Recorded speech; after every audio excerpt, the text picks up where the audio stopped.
All right, Seventh Gear Over Rev fans, have we got a show for you? The guy, this is a guy that we're having on today that I have been a fan of since I was a kid, and he probably was too at that time. The dude's a legend. He's raced in Europe against the likes of Martin Brundle, Ayrton Senna. You know, he's had the opportunity to test Formula One cars. He's raced in the for the BMW and the GTP series. He's enjoyed his greatest success in the GTP series in that Castrol Jaguar, and has won the 24 Hours of Daytona. He's won the 24 Hours of Le Mans. He damn near won the 1996 Indy 500. There's so many things that we need to cover with him today, and I couldn't be happier to have him on the show. The one and only, the man, the myth, the legend, Mr. Davy Jones. Davy, welcome to Seventh Gear Over Rev, buddy. How are you? I'm doing great, Kevin. Everybody sit down, please. No standing up. Well, I'm good. Enjoying life and, thinking back, shoulda, woulda, coulda. If I knew now what I knew back then, how things could have been a little bit different, but I can't complain. Isn't that the old story? It's like, youth is wasted on the young. Man, if we if we just knew then what we know now, yeah, we could have made some better choices probably. Because I was always the youngest coming up through the racing ranks, and it always seemed like everybody was a little bit older than me, and then it came like it flipped to where I was suddenly like the old guy, and it was like really weird. It's amazing how long that takes to happen overnight, right? Yeah. It's like you said, I tested, for the first F1 car I ever tested. I was just 19, and it was Nelson Piquet's Brabham B52 that he just won the world championship with. Wow. And, it was like the whole turbo era, and it was like the turbos back then, they weren't refined like they are now. Back then it was like a light switch. It was either off or it was on. And, yeah. So, that was a real kind of an eye opener on how much power those Formula One cars had. But, when I had that opportunity, it was like I was really too young to be in Formula One, because, the ideal age, even IndyCars back then, was around early 30s, 32, 33. You were polished and groomed and all that stuff. Sure. And then when I became in my late 20s, early 30s, it was like, you were too old at that point. You had to be younger to be in a, IndyCar and Formula One car and all, because the age was dropping down. So. Yeah, precipitously, actually. I mean, as we see, in today's racing world, I mean, all these kids, getting their starting in go-karts at 5. And then you look at guys like Lewis Hamilton, that's been in that McLaren development program since he was, 8, something like that. But the cars are so good now. And what you learn from the data and, the simulators and so on, it preps you. We're, back in the, the late 80s to mid 90s, we just didn't quite, even before then, you just didn't have that stuff, so it was all seat of the pants and learn from your mistakes.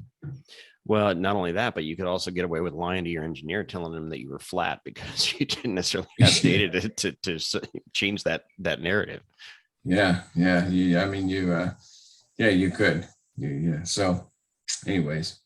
So let's kind of, for the Seventh Gear Over Rev listeners, let's kind of just backtrack a little bit, because I think a lot of our listeners may know of you from the GTP days and your IndyCar stuff, but where did it all start? I mean, I love the fact that you were, in general terms, kind of a neighbor of mine growing up, because I think you and I are about the same age, but you grew up in Illinois before moving out of state. So if I recall right, when you were living in Illinois, you kind of got started with karts when your dad kind of paved some extra driveway space for you. Is that about right? Did I hear that story right? Yeah, that is about right. We were fans of the IndyCar series. We knew a number of the drivers.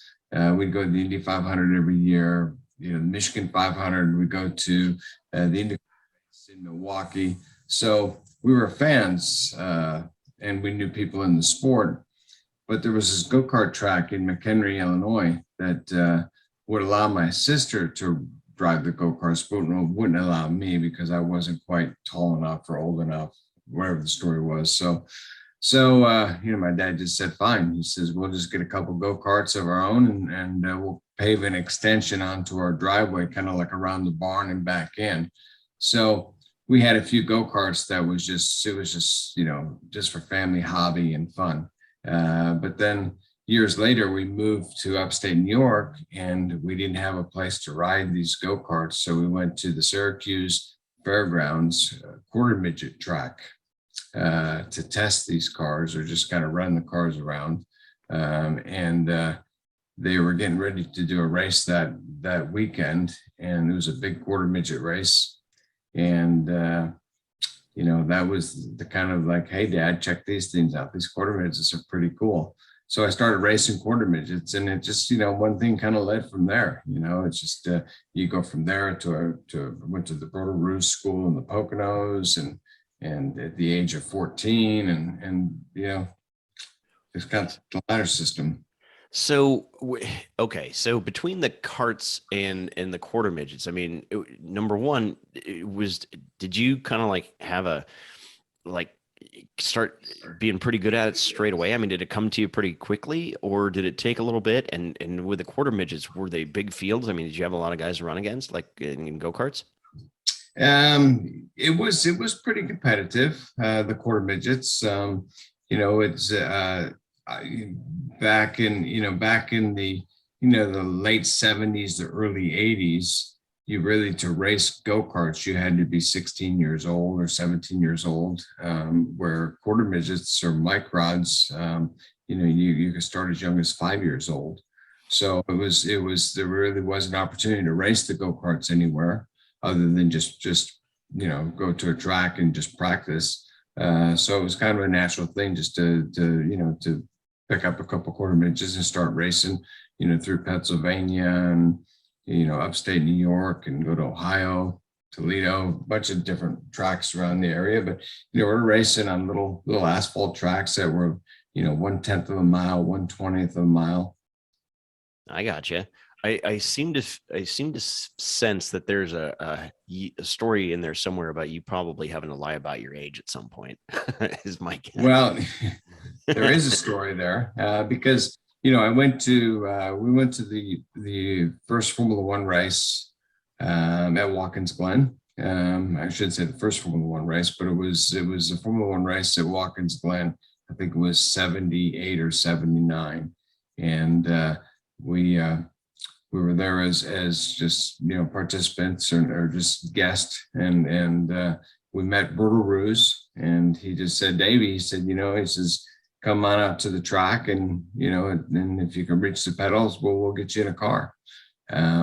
So that was a step that I went from quarter midget racing kind of into a Formula Ford with Rotor Roost racing in the Poconos, and it just took off really well. I was going there every weekend, and after school, and practicing with the Formula Ford, and at the age of 14, I was the quickest student that ever went through the Rotor Roost school at that time. And Steve Potter, he was the motorsports or sports editor for the New York Times. He did an article on Rotor Roost school and myself, and that really sparked the interest of some of my dad's coworkers in New York City, and kind of got the whole thing going to where we took the next step to go Formula Ford racing,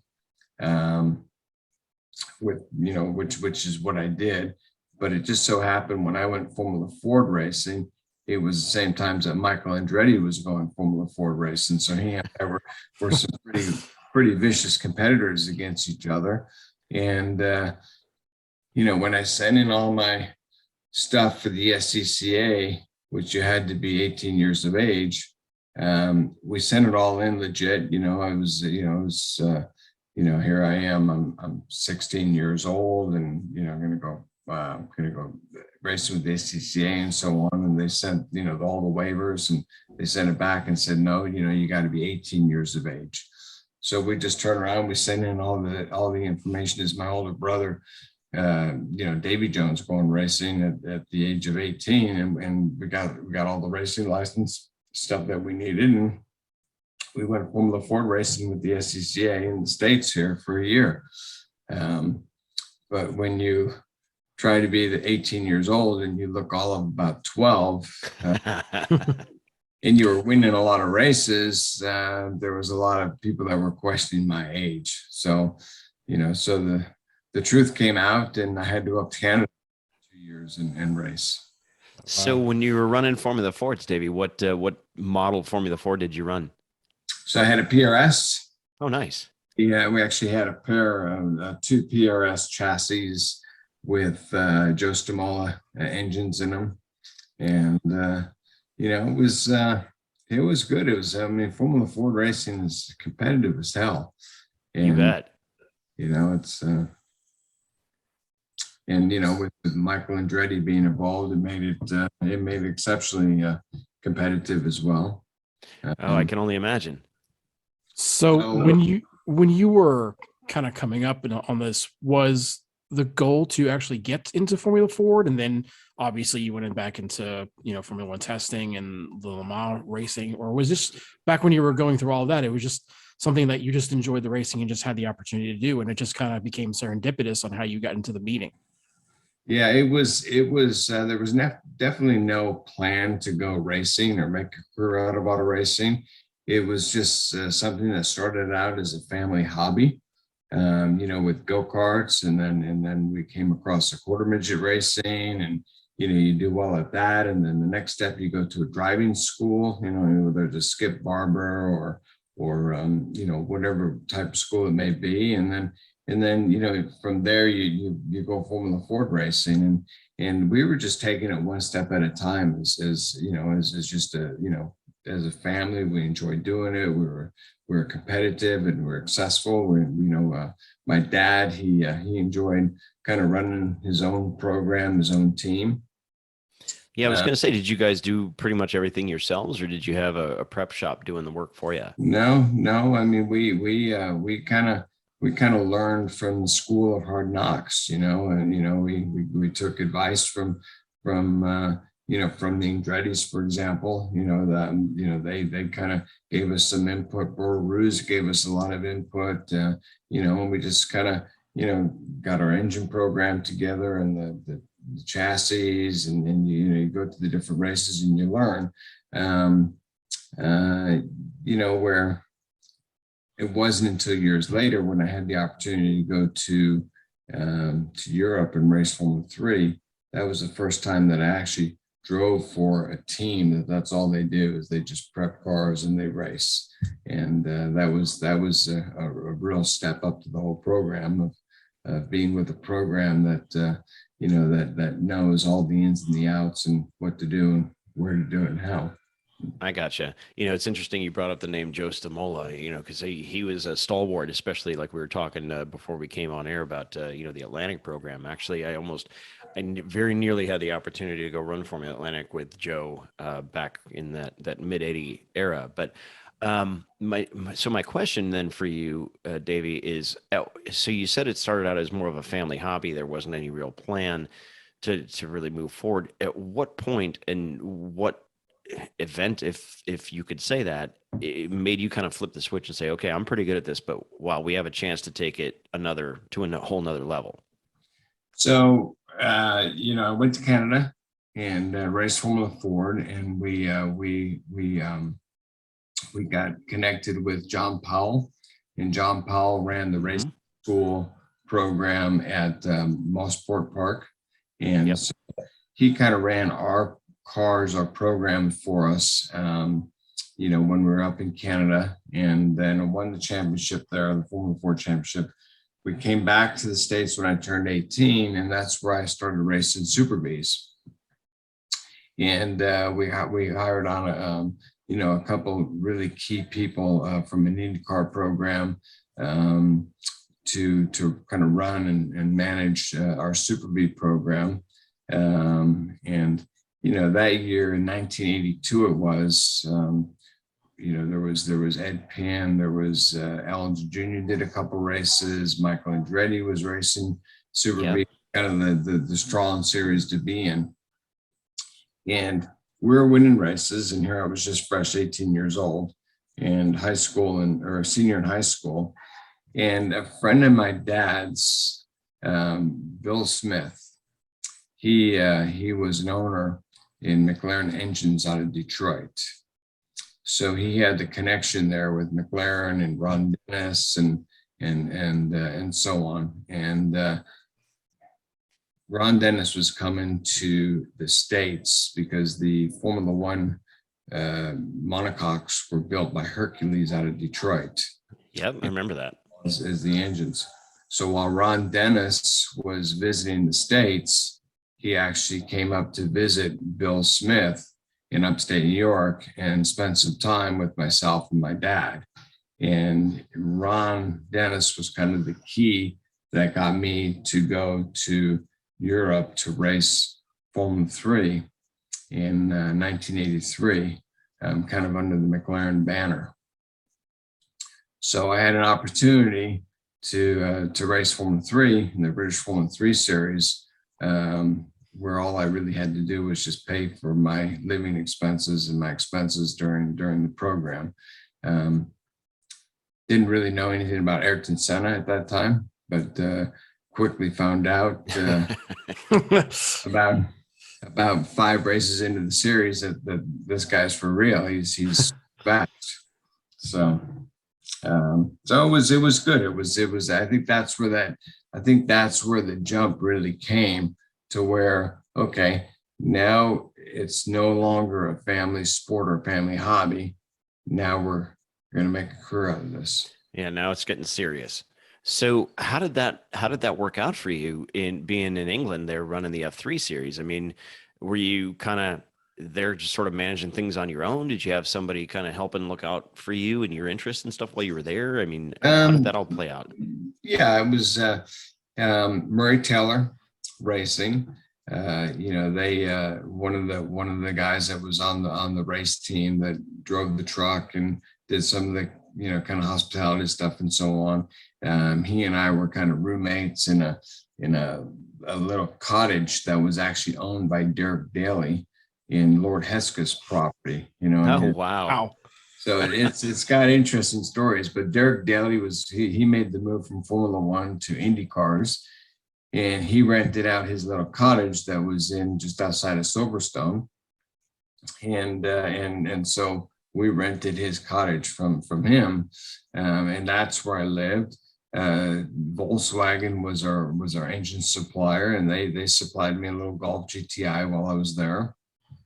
And here I am. I'm a kid, just 18, becoming 19 years of age, and I'm living in the UK, and kind of being supervised by the race team, and they're racing. But you look back, and when you go to Europe to race, I mean, you go there, you're just solely just there to race. You don't know anybody. You don't have any family. You live, eat, breathe motor racing. And, to take it one step even further, if you're Brazilian and you come to the UK to race, or America or wherever, you don't know, not only do you not know anybody or have any relatives, but you don't speak the language as well. I mean, so that's all is motor racing, and there's no distractions. And it's an awesome thing. You race here in the States, you go to Laguna Seca, all of a sudden you got friends that know friends that want to come out and see you race, and you want to get tickets, and then you feel like you got to entertain them. And, and it's all those little things distract you from your main focus of what your job is at hand. Well, that's 100% true. And as you well know from having lived it, I mean, England, especially, I mean, still now, but it seems like even more so than in the early 80s has been such a hotbed of open wheel racing, whether it's Formula Fords and the Formula Ford Festival, F3, Super V. I mean, if you were going to make a name for yourself, you had to go there to run against the best, because that's where they were all going, like Senna coming from, Brazil and everybody from anywhere else in the world. I mean, that's where you had to go to really, kind of hone your mettle, so to speak. So so in 1983, I went from, racing the Bosch Super B Series here in the States to racing Formula 3, the British Formula 3 Series. And, I ended up third in the championship behind Ayrton Senna and Martin Brundle. And I had the opportunity to test the Brabham Formula 1 car right after the Silverstone Grand Prix. And, it was a great opportunity. It was a good kind of a media flash for me, testing for Brabham. But I realized that I needed another year of Formula 3 before I took that step into Formula 1. And that's when we put all our efforts to doing the British Formula 3 series, the European Formula 3 series, which again was another step to where, you have to have, your own tire programs, so if you're on Dunlops or Michelin's or Avons, so it kind of separated the field a little bit. If you're Michelin's, you're fast and you're up front. It was different racing European Formula 3 series opposed to the British Formula 3 series, where it was more of like a spec kind of series with the tires and chassis and things like that. But, raced against Gerhard Berger and Pirelli, and God, there's just the names go on, Piro, and the British Formula or the European Formula 3 series. And, years later, you race against them in sports cars at Le Mans and, the World Sports Car Series and all over. When you said, go ahead, John. When you said that you knew that you needed another year to go from Formula 3 to Formula 1, more specifically, was that just from a maturity level or a skill level or even maybe a financial level, or is it all those things? Well, fortunately, I never really had to think about the financial side of it. I was always a hired gun to come in and to race a car, which I was privileged in that way, I guess, to have that opportunity. But I think it was more from a maturity level. It was really taking that step from something that's like, 200 horsepower vehicle to almost 1,200 to 1,400 horsepower. Right. So it was a big step in horsepower and traveling the world and doing all that stuff. So where, like, for example, Ayrton Senna, after he won the British Formula 3 championship, he stepped in the Tolman Formula 1 car the following. Right. But he was years older than I was, and he was a bit more mature and savvy about what he was doing.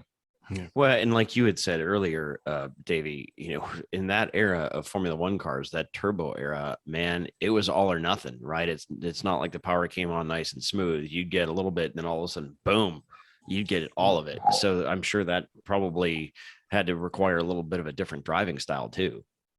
It did. I remember Herbie Blash, who was the team manager for Brabham Formula 1 team back then. He said, Davey, he says, what Nelson Piquet does is that when he turns in the corner, he feeds the throttle on, and he knows when the turbo is going to come on, he just backs off the throttle, and he feeds it back in. Well, that's just something that you just need a lot of seat time and a lot of experience to just kind of learn. It wasn't years later to where they come up with a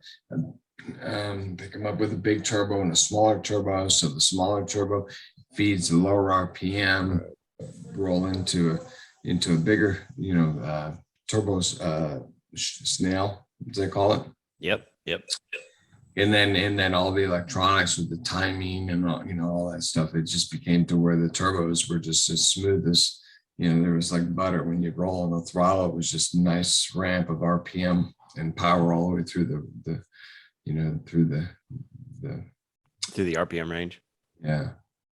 So you decided to stick around for another season of F3. So at that point, maybe it was after the first season of F3 or whatever, at that stage of your development in your career, had you kind of made that mental sort of mindset change where it's like, okay, Formula 1 is now the goal, or was that not the goal? No, it was the goal. but it was really where the opportunity kind of takes you. It's I had that opportunity to test. Bernie Ecclestone brought me in, says we want to put you in the car and all that stuff. But I think he was doing it for a marketing kind of a promo thing for an American driver being in a Formula One car. So outside of that, there really wasn't any other kind of opportunities or really talk about Formula One racing. On the other hand, McLaren, they had the program here in the States that they were starting up, which was the BMW IMSA GTP program.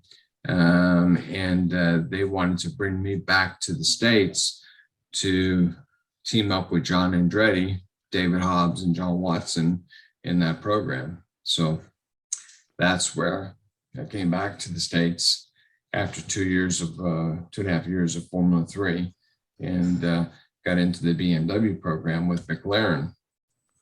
And that's really where I had the opportunity to learn to go from like a 200 horsepower, 240 horsepower car, light car, to something that was about 1,000 horsepower and heavy. They weighed 2,300 pounds. So it took a little bit, to make that jump, but, it's like what we do is we learn quickly and we adapt to it. Yeah, that is true.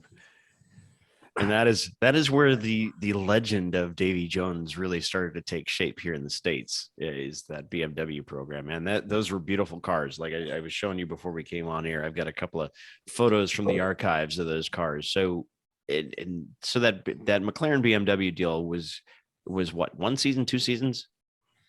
It was 2 seasons. Well, it's like a season and a half, I should say, because we started the last couple races of I want to say it was the 86 season, and then we we rolled into the 87 season, I believe, with a full program.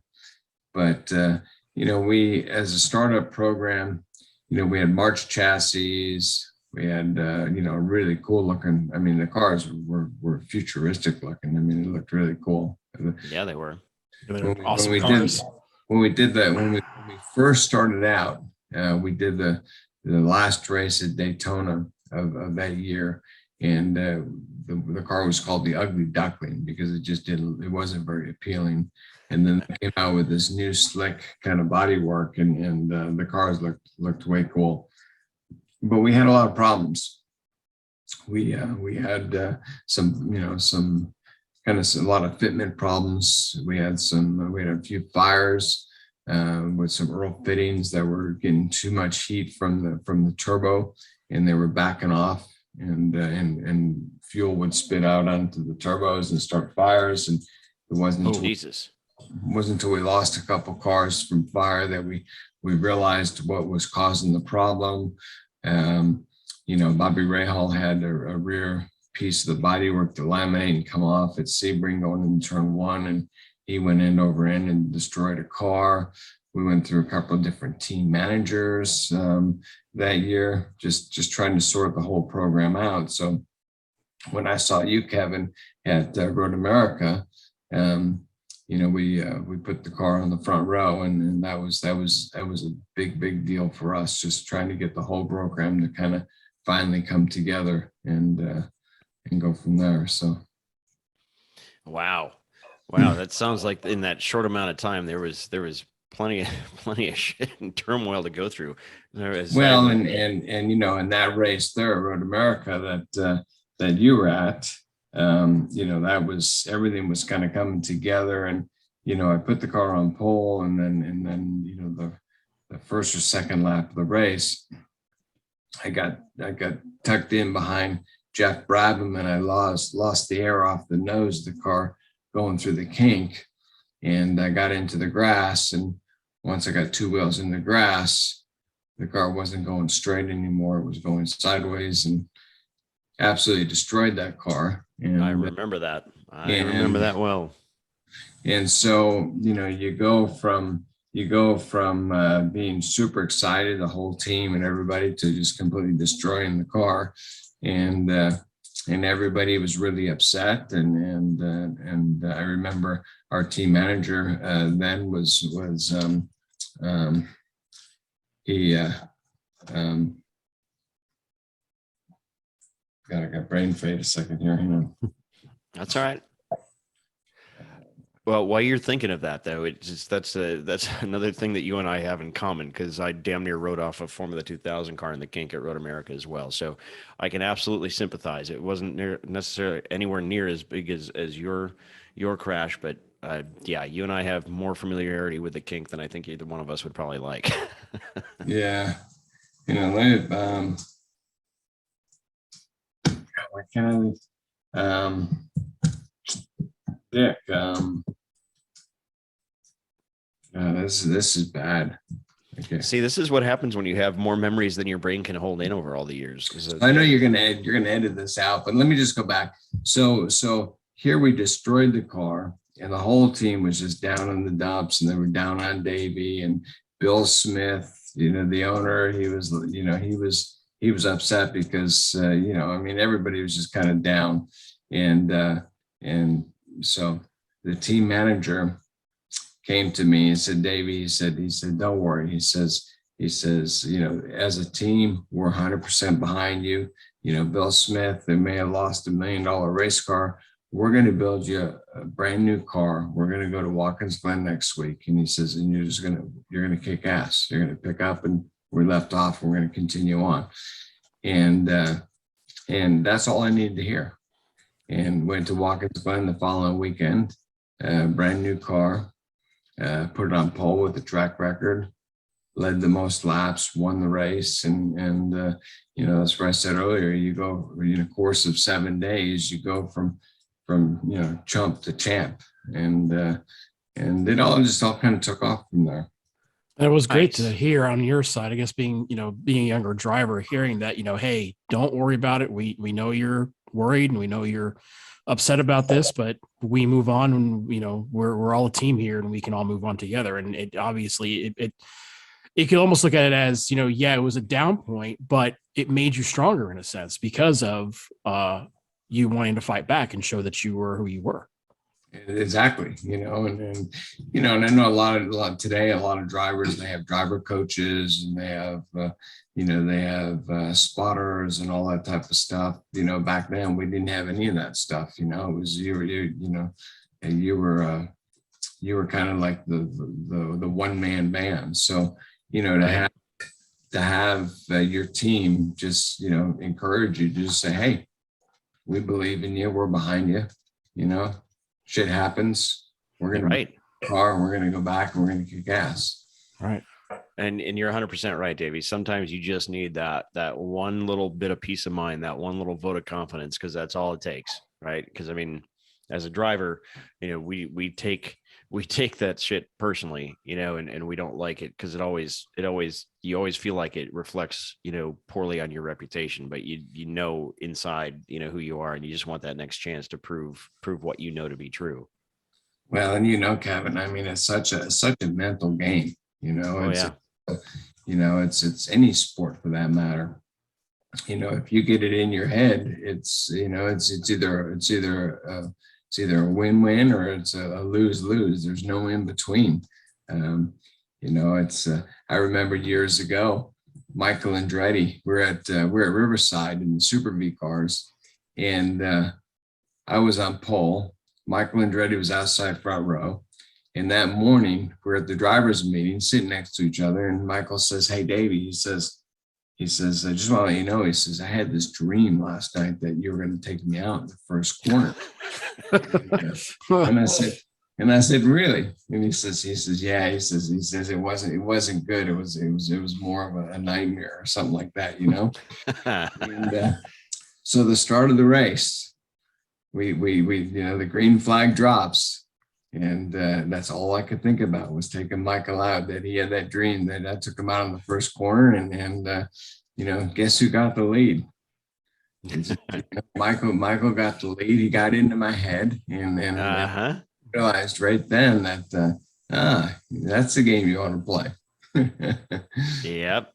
That's so funny you say that. I mean, between the win-win, lose-lose, that's one of my favorite phrases. But you're 100% spot on, Davey, about how that stuff can really get in and mess with your head because Yeah. it just puts that fraction of a doubt in there, Indianapolis is I mean, that's the whole story for the Indy 500. I mean, you could be running fast all month long and you get a little wiggle in the car and then all of a sudden you lose your confidence, or it's just, and then you can't, for whatever reason, you can't get over 200 mile an hour, and there's nothing that's changed with the car. It's just all in your head. Yeah. Well, and I mean, to that point, it's the same thing when I went through my Indy Lights rookie test some years ago. It's like, I had never driven an Indy Lights car before, nor had been on an oval before. And we did the test at Chicagoland Speedway. And, of course, for guys that are just coming in, as you well know, they throw a ton of downforce in the car to try to make it comfortable. But, they're like, you just got to keep it flat. And then, there was a dip at the end, at just about the turn-in point for turn one. And, your brain being a road course guy and not having done this before, your brain's going like, holy shit, I don't know that I can do this. And you're trying to convince your brain to keep it flat or put your left foot on top of your right foot. But it's like, just that little bit of doubt means the difference between, could be a few tenths, which at Indianapolis is several miles an hour. And, then you're playing from behind trying to figure it out. Yeah. Yeah. No, you're absolutely right. So, all right. So you had the McLaren BMW program. That was about a season and a half. How did they make a formal announcement that they were just, BMW is backing out as supporting the program? How did that program wind up ending? And then how did that, preclude your next opportunity? BMW just decided to take the money that they were spending in the motorsport program and put it into another program. Kind of thought so. So, the word that I got was that they were putting it into an airline magazine program. Perfect. So, but manufacturers are funny like that. I mean, they'll spend hundreds of millions of dollars in a motorsport program, and then they'll just be out just cold turkey. Formula One, is well known for that. Yep.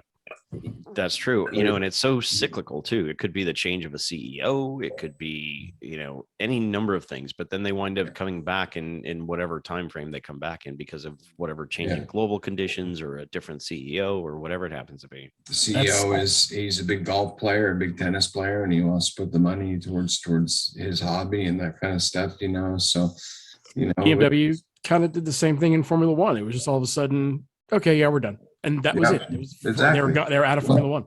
And look at like Le Mans now. Porsche's coming back in big time, but not only Porsche, Audi's coming back as well. Yeah. I saw that.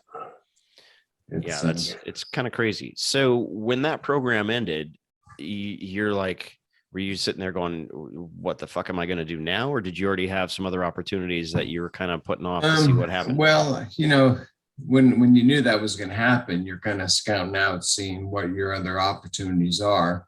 And, I'm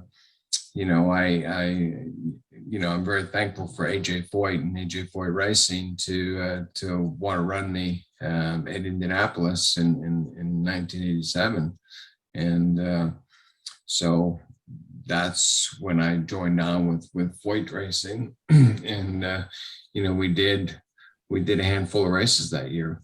But it didn't come easy because, naturally, as a rookie, you got to go through the rookie orientation program, and Foyt didn't want to, take his team in early to do the rookie orientation program. So, I knew of Tony George and the likes through friends and mutual acquaintances and so on, that he was able to organize Dick Simon to run me through the rookie orientation program. And, and I mean, Dick Simon, he was always there for everybody. He's such a great guy. Yeah. So Dick ran me through the rookie orientation program, and then I ran the Indy 500 with AJ Foyt, and did a few races that year with the team, which was a great learning experience. And that's a whole nother podcast another day. Dude, I would love to have that conversation. But with that year, kind of doing a handful of races in IndyCar with AJ Foyt. And then at the same time, Tom Walkinshaw was putting together his Castrol Jaguar program here in the States. So I was scouted out to be a part of that program.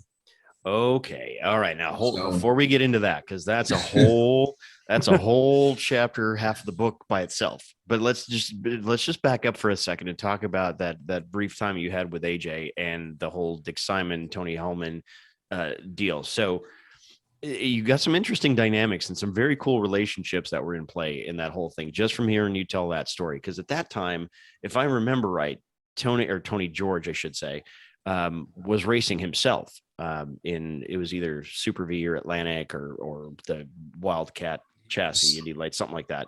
He raced, not to interrupt you, but he and I were teammates for a few races. Thank you. I couldn't remember the teammate, but I remembered him racing at that point in time. But then, so he helped kind of, for lack of a better term, grease the skids and kind of help arrange things, obviously because of his influence with the family business. But so you're working with AJ, and at that point, AJ was still active. He was still an active IndyCar driver. He didn't retire until, what was it, 92, 93, something like that, with Robert Gordon's deal. So you're working right at the hip of the man, right? The legend, a 4-time winner.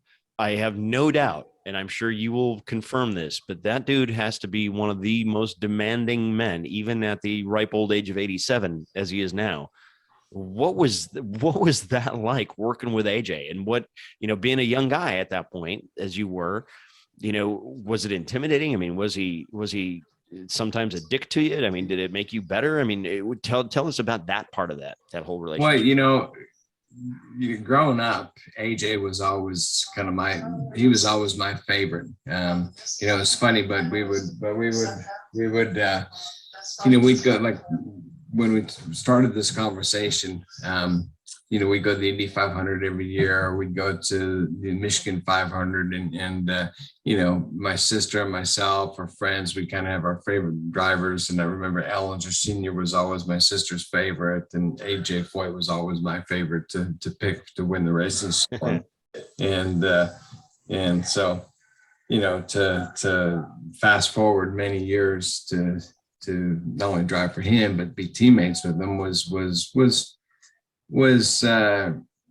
pretty interesting. I mean, I was never really starstruck by him. Otherwise, I probably wouldn't have raced worth shit. But it's I never really thought like, oh my God, but he was a fan, and I was a fan of his, and still am. But when you're teammates, you just work together as trying to, learn the most that I can from him, and work our cars out to see what we could learn from each session out and so on. But he was tough. If it was just you and him one-on-one, nicest guy in the world, just biggest heart and all that stuff. But as soon as there was a bit of a crowd or a third party, it was like game on. So. But that's AJ. That's a Texan in him. That's what he's a part of. So, but when you drive for him, and I'm sure there's a lot of other drivers that have been through the AJ Foyt programs that can kind of relate to this, then he wants to tend to be your engineer at the same time on the car. So, you come in, you kind of tell him what's going on, and you'll see him in there cranking way into it and changing the ride height and doing this, and he'll say, okay, I made a few changes, just feel her out for a lap or two.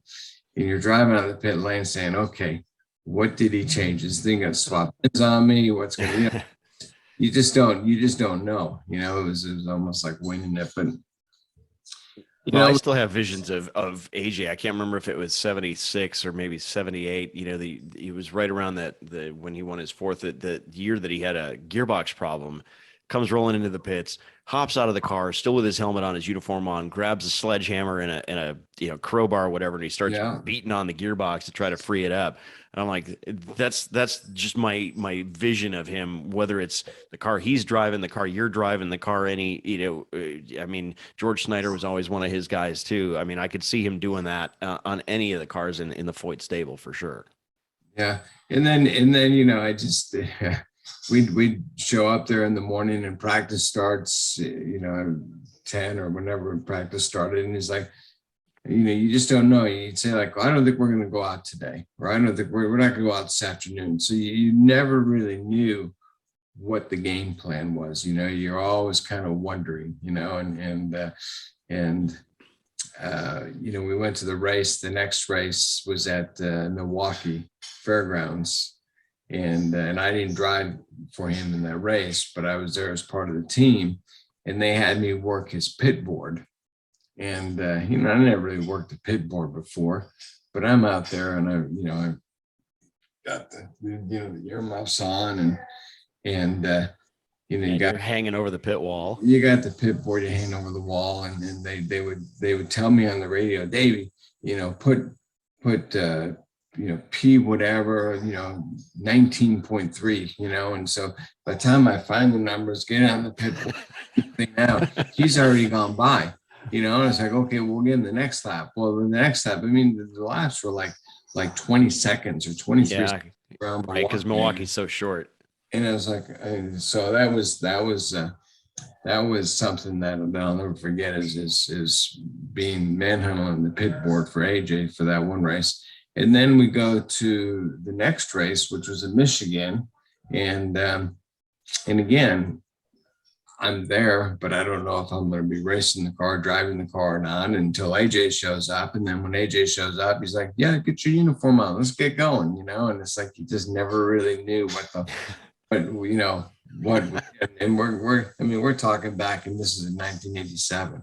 So I don't mean to sound this in a bad way, but almost like when he gets there, it almost sounds like, well, of course you're doing this, didn't you know? Like I can't read your head, I can't read your mind, AJ. What do you want me to do? Yeah. But but he was always, even when I was a kid, he was always one of my racing heroes, even though I'm a little bit younger, but still I know exactly who he was. And I always sort of loved that sort of gruff exterior of him, because I always thought how fun it would be to race for him. But at the same time, I'd be so afraid of disappointing him or getting him pissed off at me. Yes. Yeah, you're absolutely right. And times have changed greatly now. Now it's so, runs so tight, like a proper business plan. But, back then it's like AJ would say like, well, I'm going to go out today. And he says, I'll have you go out tomorrow. And I'm like, okay, well, I've already missed a whole day's practice then, and right. So, with AJ's personality as it is, and I know like you and many other people have said, like when you've got him kind of one-on-one, he's the biggest, sweetest teddy bear kind of a guy, but he's intensely competitive, and especially when he's around people. But was he prone to kind of pull out that Texas-sized gamesmanship with other guys, whether it was, like a Rutherford or, the Unsers or any of the other guys, or Ray Hall or anybody? Well, he just, AJ being AJ, if you're talking about Mario, he's like, oh, that wop, and he always had nicknames for, whether it's JR or the Unsers or whatever, deep down, he respected him and thought the world of him. But, he was always AJ, you gotta love him. He's one of a kind. And absolutely. He was very inspirational for me. I learned a lot from him. But he definitely didn't make it easy for you. It was all probably not a bad thing either. No, it was. It's all part of a learning experience, And I have to say, Dale Earnhardt Sr. was kind of a chip off the same block as well. He was a guy that it was just you and him one-on-one. He'd be there to help you and give you whatever advice, and super friendly and just a big heart. But as soon as somebody else came in, it was like, it's kind of like I gotcha. Doesn't want people to know that he's this sort of secret teddy bear. He has to kind of have that persona. Yeah. No, that's cool though. That's cool. I'm glad to hear that. It's kind of cements what I thought to be true. So, all right. So Tom Walkinshaw comes a calling. And how did that all play out? That it was Tony Dow, who was hired away from Haas, Carl Haas Racing, to oversee Tom Walkinshaw's program in the States. Tony put together a really stout team, and that team, I mean, it was like, it was a proper run team. It was run like a Formula One team, with all the right people in place, and it was very well organized and planned out. And Tony Dow went on, and even after Tom Walkinshaw worked for several other teams, setting them up with the way things should be set up. I got you. So I remember you telling me that, of course, they were looking at probably a number of drivers when they were forming that team. So any idea who else they were considering when they were considering you, and how did you wind up getting the nod for that deal? I think it was just being in the right place at the right time. I remember when we first tested, the XJR 12s or 9s, they were with the V12 engines.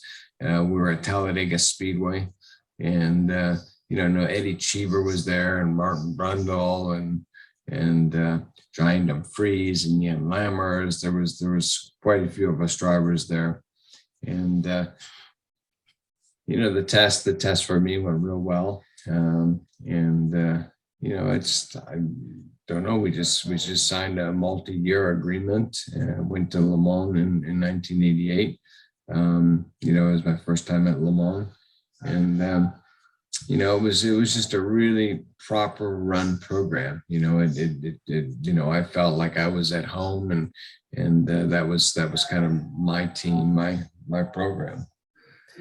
Yeah, I could definitely see that. So, one of the questions I was thinking about with this was because, all right, so that was what, like 92-ish, something like that, for that Jaguar program.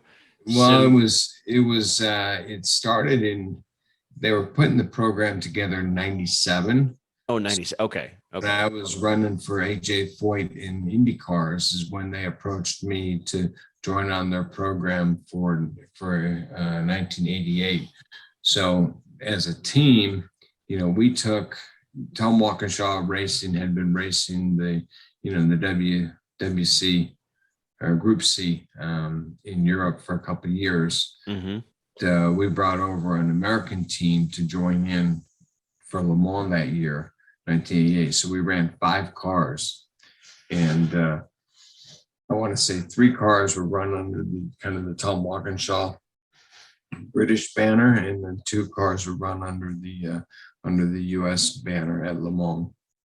So it's those Jaguars, in my opinion, are some of the most beautiful GTP / Group C cars ever, along with like the 962 Porsches.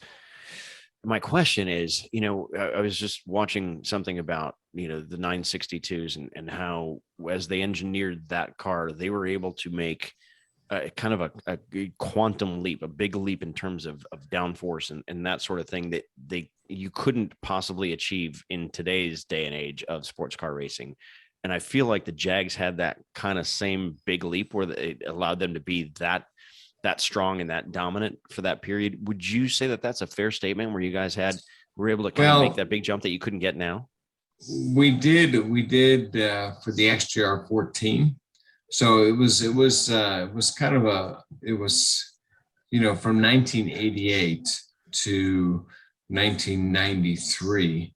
The progression of kind of like the downforce and the power and the aero, the way that all worked, it was a progression through those years. How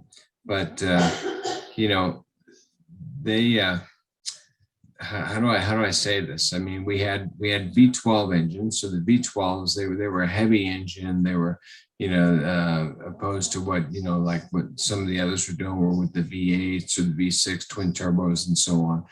We had the V12s, but they were like they're bulletproof. I mean, they were our work mules, and for the 24-hour races, they were the engine to have. But the cars weighed 2,200 pounds, 2,250, somewhere around there. So they were heavy, and they made the transition to where they would go to a lighter car and run a smaller engine. So rather than running like a 7-liter engine, they had to run like a 5-liter engine. But they would go from 1,650 pounds with a smaller displacement, opposed to a heavier car with a bigger displacement. And that's when they started working with, the whole aero that was coming under the car, that was going over the car. The next JR14, it was designed by Ross Braun, who was, very well known. And we were sharing engines with the Benetton Formula One team that year, which were the Cosworth V8s. The car weighed 1,650 pounds, but its speed, it produced almost 7,500 pounds of downforce. Jesus, good Lord. So when we went to the light, and I think the first kind of manufacturer to kind of make that step was Tommy Kendall with Chevrolet. So it was there was a lighter car.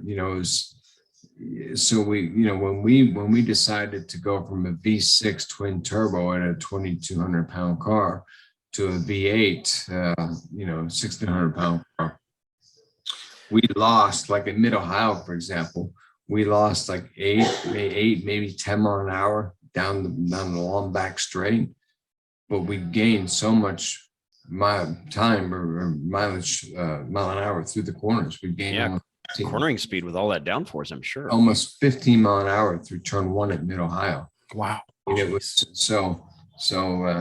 it was a give and take, but it was more, to our advantage to run, the lighter chassis.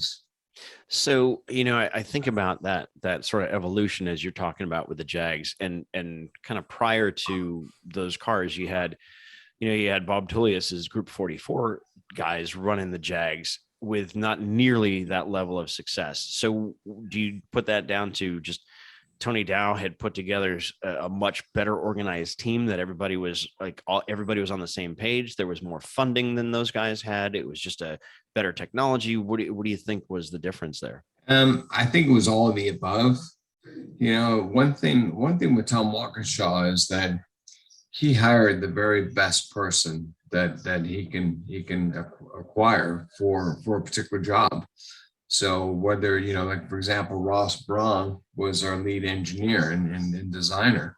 And then it just kind of filtered down with him. In the States here, we had Ian Reed, a brilliant, engineer and designer. And the thing that I really enjoyed about, like, Tony Dow, for example, and it comes down from the whole Walkinshaw kind of way that they ran things, but they hired you to do a job, and to do that job, to give it your absolute very best 100% of the time.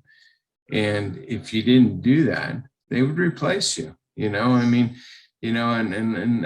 wouldn't say that they would replace you. They wouldn't fire you. They would just put you in another position on the team.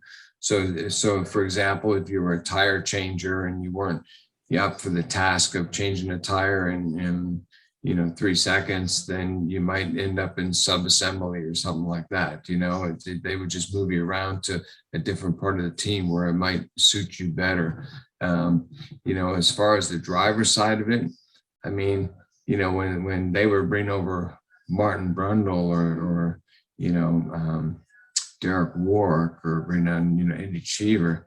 I mean, they were bringing in drivers that you had to step up your game. If Martin, sure, yeah, Martin Brundle is driving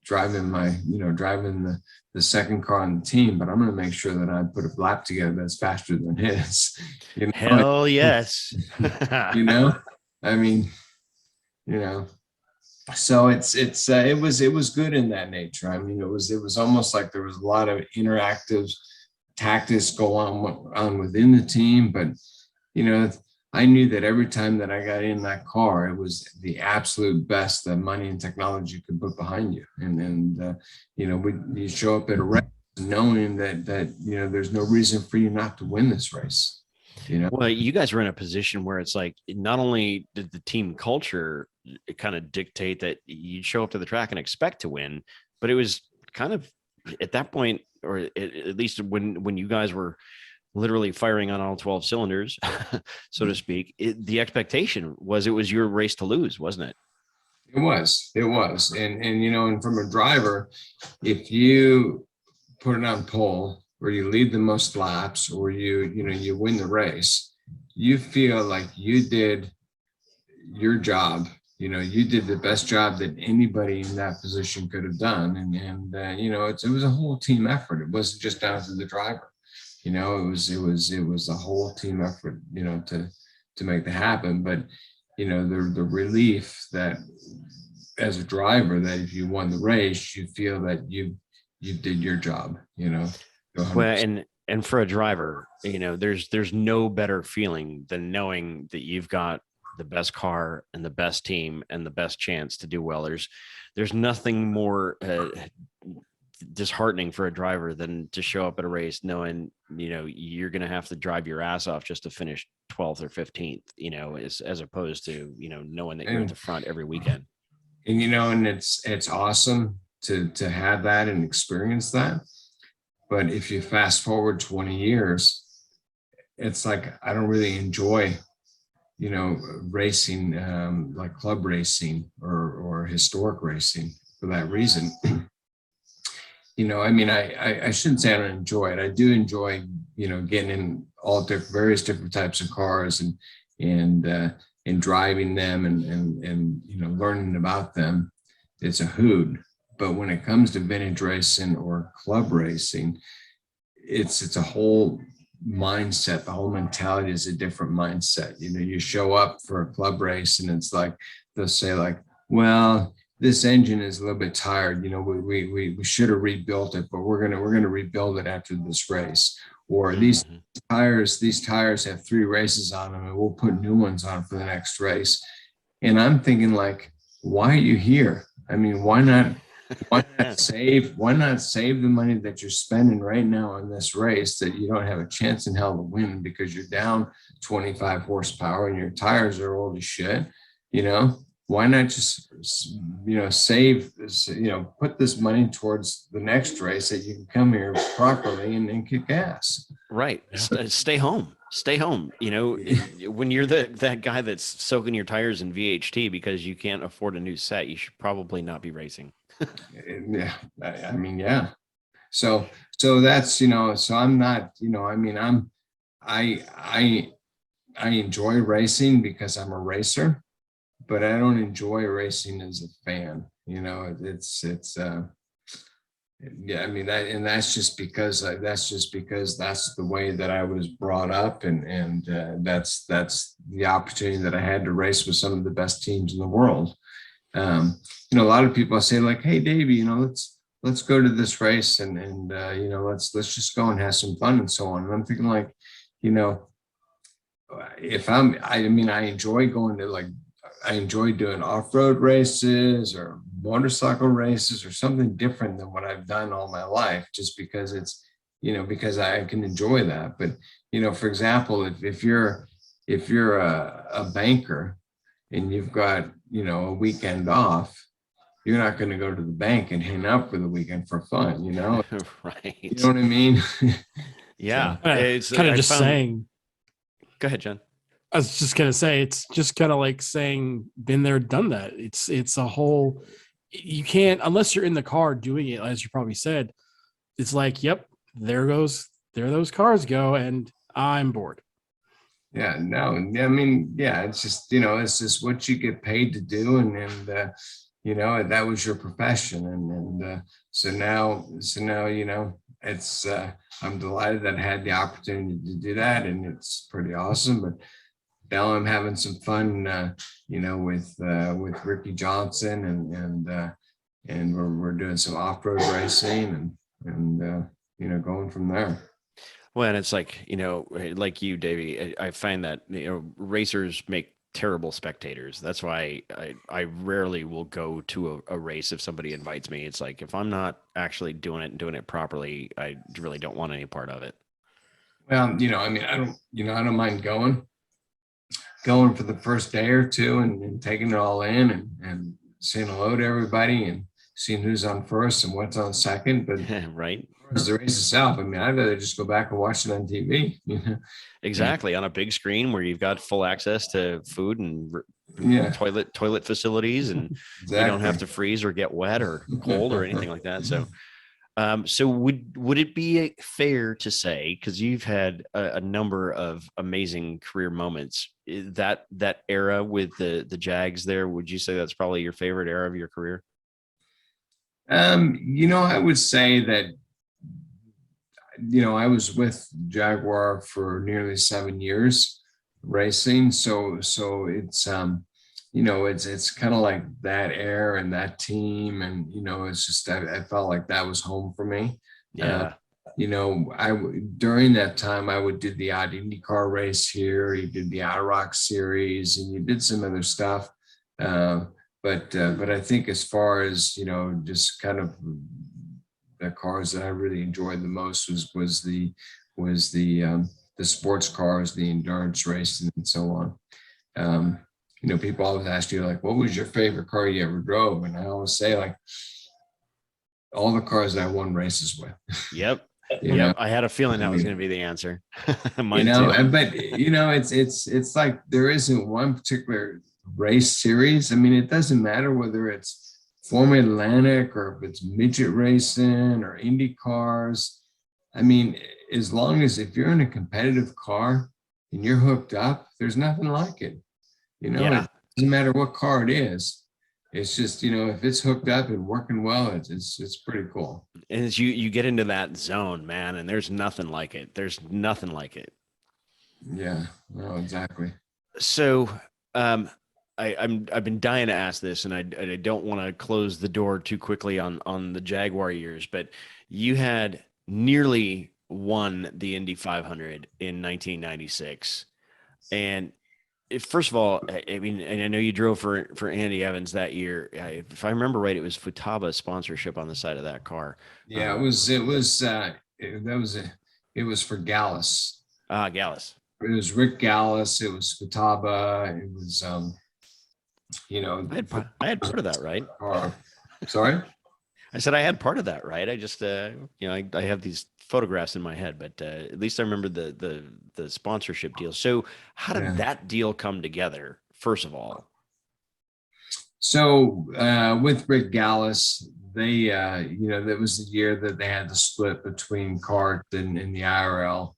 And the Gallus team, they had a car running in the Michigan race in the same weekend as our right, race. where that shit show was at the start of the race. Yeah, I mean the primary goal was the Indy 500, and so Rick Gallus had a pretty stout team for that. That race. It was a Lola Mercedes. And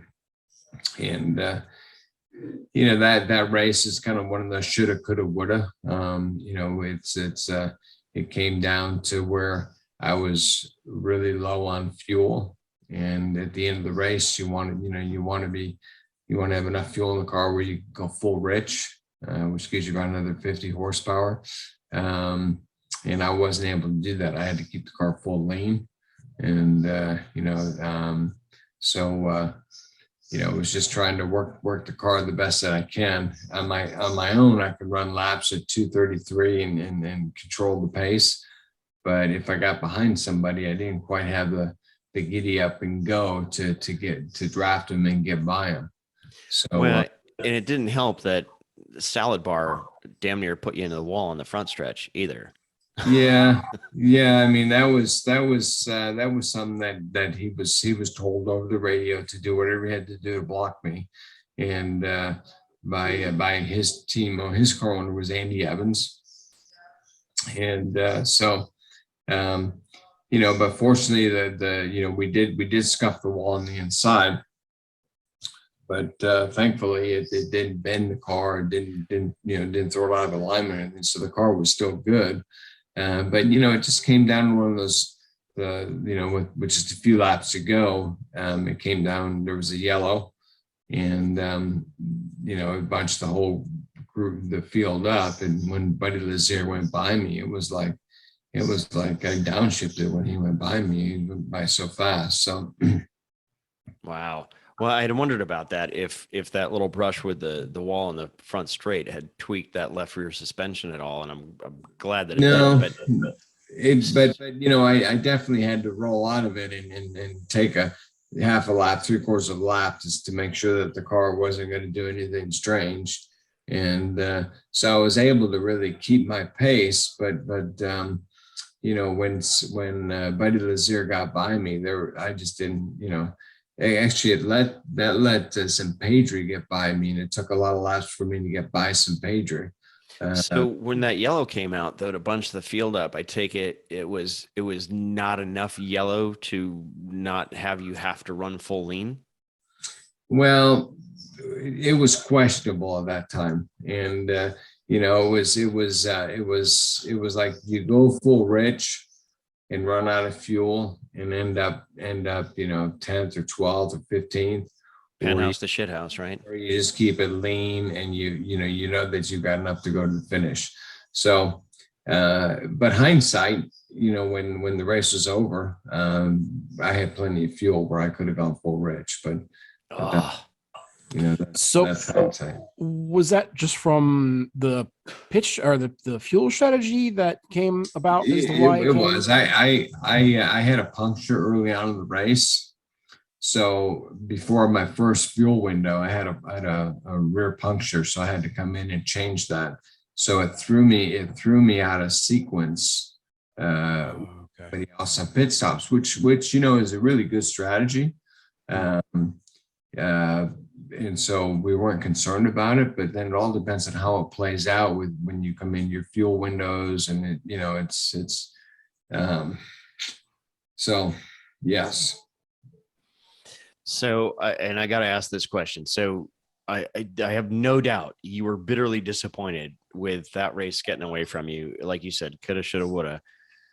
Did you feel like you had to go have some words with the salad bar there for pushing you into the wall? Because I think I probably would have. I mean, there was a lot of kind of it was heard over the radio by others, that Andy Evans had told Salazar to block me or do what he had to do, which was really kind of unsportsmanlike.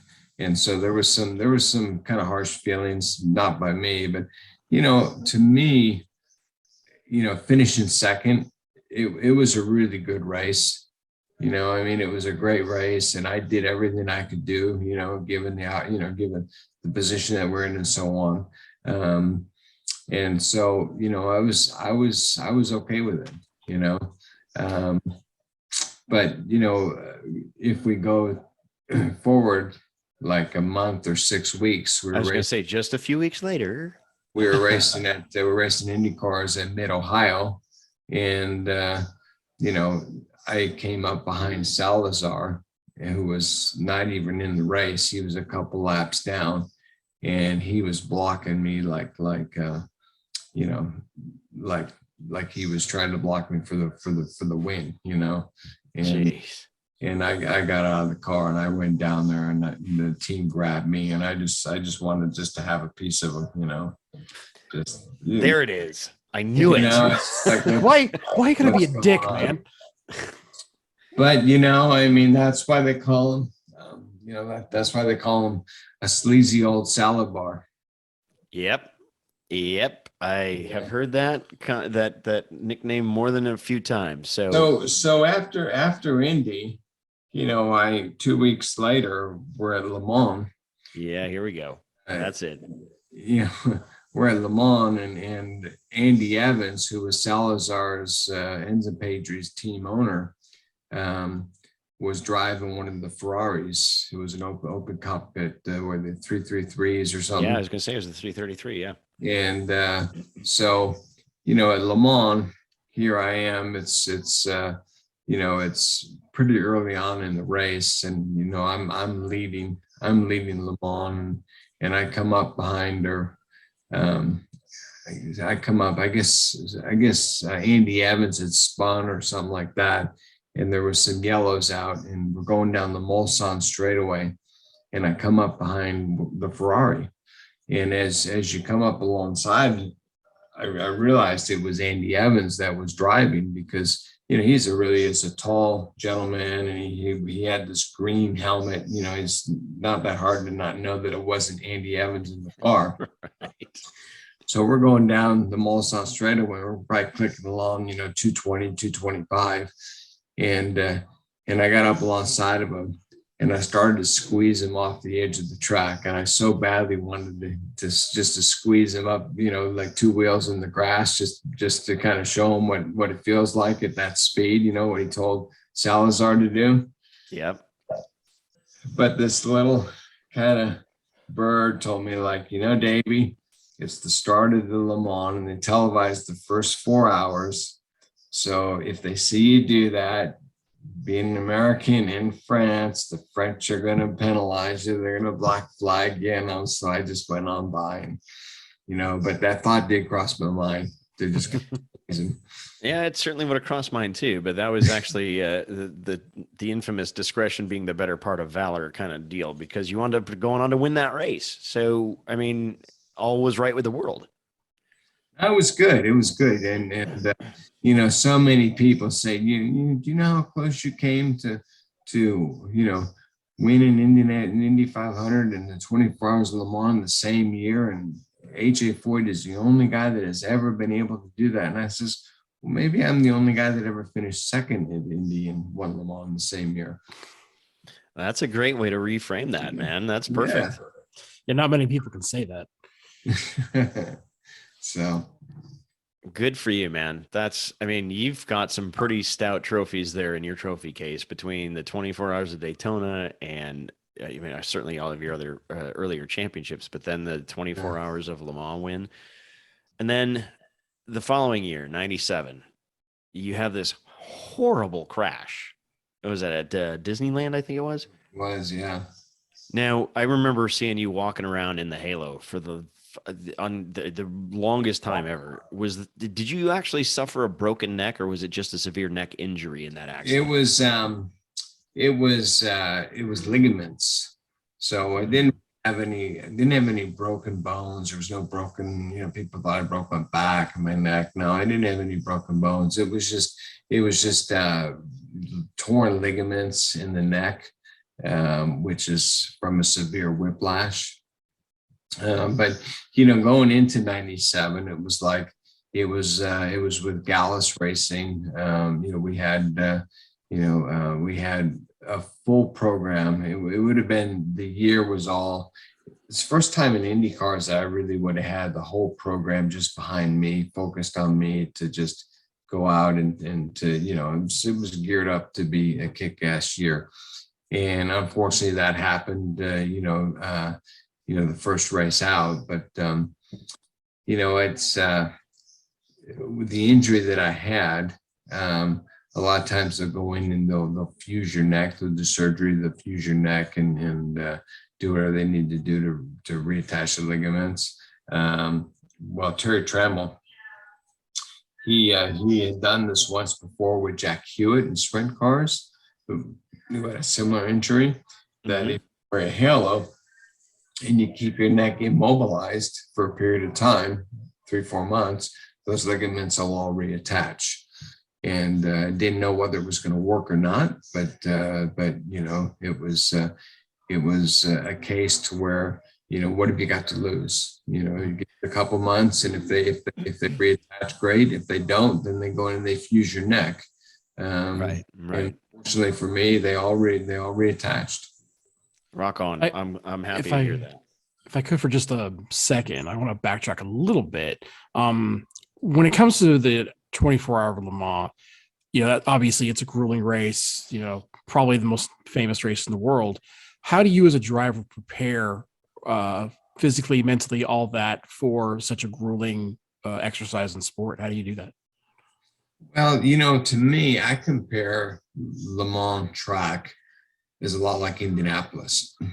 It's not really physically demanding. It's mentally draining, but the 24 hours of Daytona it's demanding. Yeah. The race IndyCars around Phoenix is demanding. I mean, it's physically it takes a toll on you. So, like Le Mans, you have the Mulsanne straight, and you have the Porsche curve, the Dunlap bridge, and I mean it's just all really nice high speed, just setting the car. So physically, it doesn't really take a toll on you, but mentally, because it's such high speed, your focus and your eyes, and you really just that can be straining on you, especially at night. If you got a night stint, I can imagine that's right. tenfold. Right. No, exactly. And it's just was all part of the training that you do, as far as, you do cardio, you do lightweight training, you eat the right foods. To me, always the best form of training that you can do is just be in the race car as much as possible, like you look at the NASCAR drivers, for example, I'm sure that they probably don't train as much as like an IndyCar driver, but they're in a stock car, every week. And that's the best form of training that you can do, it just becomes, you just become a part of it, and it becomes natural, and it relaxes the mind, and so on. So, Davey, when you suffered that neck injury, and of course you had to be immobilized for a while, I remember when we talked with Roberto Guerrero about his big accident. He came back a few short months after being in a coma for 17 days, went testing, got back up to speed pretty quickly, but kind of the lingering sentiment amongst team owners was that he was kind of damaged goods. There was no way he could possibly be as good as he was before. Did you go through something similar to that as you came out of your neck injury? Yeah, I mean, it was definitely a career-ending kind of. I wouldn't say it was a career-ending injury, but just as you says, the word got out that Davey will never race again, and this and that, and all that kind of stuff. And when you got that monkey on your shoulder, when you've been put on the bench, it's hard to come back to be back in the limelight or in the position that you were once in.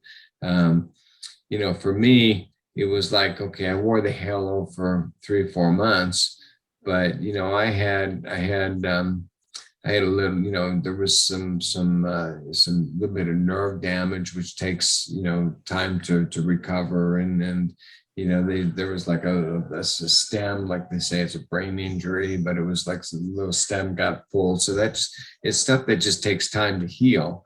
So, and it took about, I would say maybe a year, 14 months before I got back in a car. And it all came back together. But, by that time, Rick Gallis didn't have his IndyCar program anymore, and it was kind of like, how do I get back into the program when you've kind of been, you know what I mean? Just benched. And Yeah. When it's hard enough, when you're early in your career to get in the game, and then when you're older and have experienced all those things, and you have all these, to your point earlier, you got suddenly now you're the old guy looking in, and suddenly you're not on that inner circle trying to get back in it's a big ask. Right. So, so I did go back to Indy, and, you qualify car, then you get bumped out of the field, and, it's amazing how the body works as far as your injury, because when I got back in the car, I knew that I was ready to get back in the car, but, prior to that, as part of your rehabilitation stuff, I snow ski, I dirt bike ride, you bum bike ride, you do all that stuff, but that you're not quite at that level that you're at before your injury. Yep. Within time, that gap got more and more and more narrow. And so then you knew that everything was just spot on, like you were good. And then when you got back in a race car, it's like you pick up where you left off. Uh, but I did have an opportunity to go back to the Indy 500 and qualify, and I put the car in the show, and then AJ Foyt put Billy Boat in one of his cars at the last minute before the gun went off, and then Billy Boat bumped me out of the show. So it was like one of those last day, last row drama situations, and so, Right. But yeah. So I know you said that was kind of, that injury was kind of sort of the end of the career.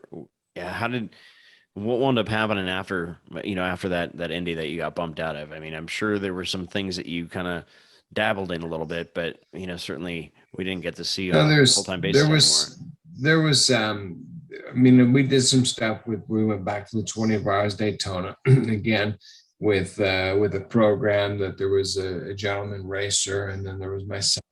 Got one guy paying the bills, and and it just wasn't a solid program like the Bud Light Jaguar team or any of the race teams for that matter. It's just it was like you were kind of like club racing. I've done some stuff with in the SVRA stuff. I've done some vintage racing here and there. So I've done a little bit of stuff through the years, but never to the level that I did for so many years. But now, I've because of Roberto Guerrero years ago, I got involved with the Baja 1000 and doing some off-road stuff. So I've done the Baja 1000 3 times. You enjoying that? Sorry? I said, you enjoying that, the Baja off-road stuff? I do. It's so different so often, from what you've done before, that I really enjoy it. So, but I've done that. That was many years ago. And now we've got a program going together with where we're racing these UTVs, these side-by-sides. So, so Ricky Johnson and his son Luke Johnson, they're preparing these cars. We also got a trophy truck that we're preparing, and it's with a local dealer here in the Lake Tahoe area, Carson City Motorsports. They're a big KTM Husqvarna gas dealership, and then they're an Arctic Cat dealership, and they're taking on speed units now that Robbie Gordon's building. So we've got a whole program going together where we're racing we're racing 2 Arctic Cat Wildcat double X's, and we're doing a handful of best of the desert races and so on. The Mint 400 is the next race we're doing in a month's time. And then as soon as Robbie Gordon gets his speed units into production, to get them out there, we're going to switch over to racing under the speed banner. Oh, rock on. Yeah. Rock on. That's very cool. And that race there, and you just, the name escapes me. You just talked about it. The Mint 400? The Mint. I have a buddy of mine that actually runs that Mint 400 every year. Jim Riley, you may or may not know him, but that sounds like a ton of fun. So good for you, man. That's awesome to hear. So obviously you and I being in kind of the same business now, how did you wind up? Is it from your relationships with Jaguar that you got to do a lot of these Jaguar programs that we see? Like, I know you were at the Speedway in Indy doing one of those outside the museum not too long ago, and you do them around the country. How did that aspect of life come about for you? Well, because of my relationship with Jaguar, you can say that I'm an ambassador to the manufacturer, and they had asked me to help them with a program that they were doing, which were these Jaguar performance driving schools. For 7 years, we went to all different racetracks all around the country, and it was a great program. We had wonderful participants, not only the people that had purchased an F-type Jaguar, but also, guests that came along as paying customers. We did that for a number of years. Unfortunately, that program is not continuing on because they're taking their marketing dollars and putting it into other programs. Wait a minute. Not unlike what BMW did with your GTP program, right? Right. Yeah. So I also understand, and you can kind of give us an update on this. I also understand you've gotten into some real estate stuff. Did I remember correctly, like golf courses, something like that? We did some programs through the years where we designed and developed some tracks along with some golf courses. We put a program together in Mexico, but we had it was interesting. We did that for a few years, but time flies. I'm trying to think back now. I had 10 years ago, maybe we did some stuff, but living here in Lake Tahoe, we've got wonderful golf courses, wonderful skiing. We've got plenty of BLM land to just do all your off-road stuff, whether it's side by sides or dirt bikes or whatever it might be. But I must say, these side by sides, when I first was asked about racing one of them or driving one of them, it was like, they got like a snowmobile engine and this and that, and it really wasn't appealing to me.